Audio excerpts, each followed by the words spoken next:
It happened at brunch. Of all places. We were sitting at a sunny corner table of a boutique cafe my sister loved.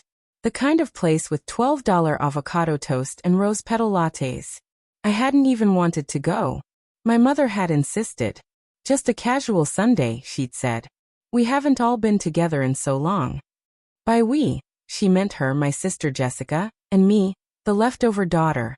The one who had moved back home after her marriage crumbled like stale bread. I sat there, picking at my eggs, trying to stay invisible while Jessica went on about her new house and Pilates instructor. My mom nodded adoringly, asked questions, smiled too wide. Then she turned to me. Her voice dropped a little. She sipped her mimosa and said calmly, almost too casually, "We're just trying to be nice, including you. Don't think you matter." Just like that. No warning. No heat. Just cold truth, delivered with citrus and champagne. I didn't know how to respond. My fork clinked against the plate, but no words came out. Jessica froze mid-sentence. Her eyes flicked between us. She offered a nervous laugh, the kind you make when you're hoping someone will say just kidding. But my mom didn't flinch. I blinked, trying to understand what I'd just heard. Not that I didn't already feel it, just not out loud. Not like that. I pushed my chair back and walked out. I didn't even know where I was going. I just knew I couldn't sit there another second pretending I belonged. The truth is, I hadn't felt like I belonged in a long time. Not in my family, and certainly not in my marriage. Ethan and I had been married for 5 years. High school sweethearts, the kind everyone says will make it. We moved in together young, worked through the awkward growing pains, built a quiet, respectable life. Until last winter. It was subtle at first. Late-night work calls. The scent of a different cologne on his jacket. Password changes. Fewer goodnight kisses. I asked once, just once, if he was seeing someone. He stared at me like I was insane. "You always do this," he snapped. "Project your insecurities on me." So I backed off.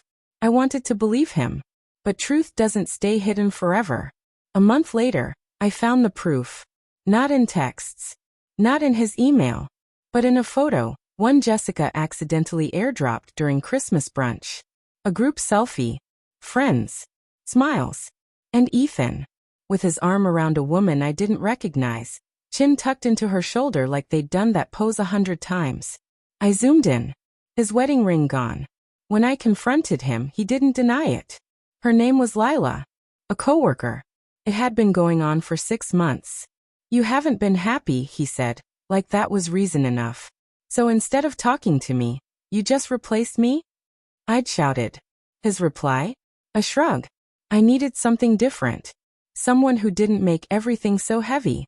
And just like that, we unraveled. I moved out within a week. No fight, no tears. Just silence and a divorce that went through faster than anyone expected. That was 6 months ago.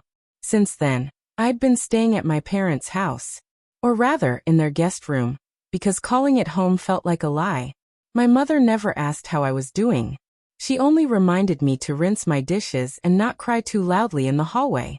Jessica kept busy pretending nothing had changed. So when my mom dropped that comment at brunch, "Don't think you matter," it didn't shatter me.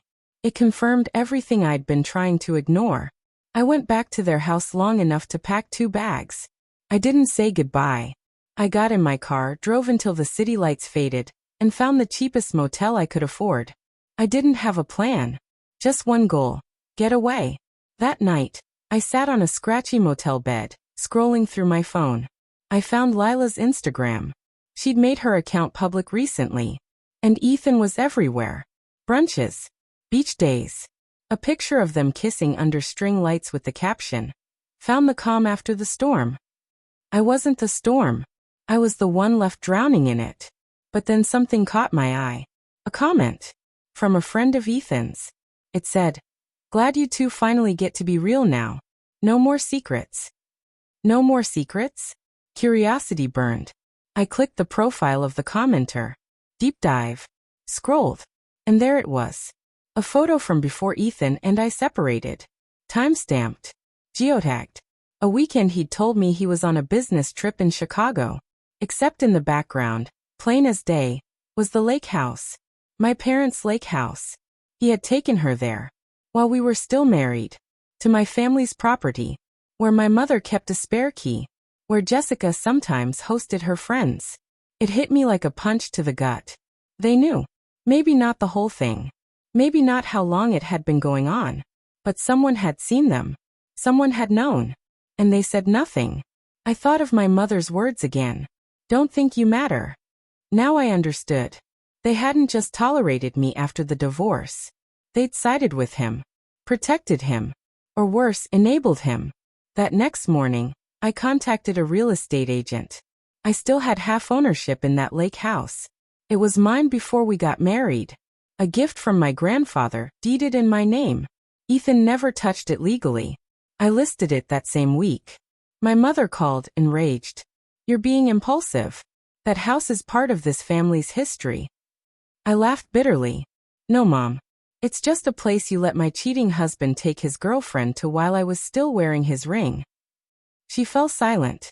I sold it within 2 weeks. I used the money to get a small place of my own. Nothing fancy. But mine. I blocked Ethan's number. And my mother's. And Jessica's too. Sometimes, silence is not weakness, it's survival. I matter. Even if they didn't think so. And I will never let anyone convince me otherwise again.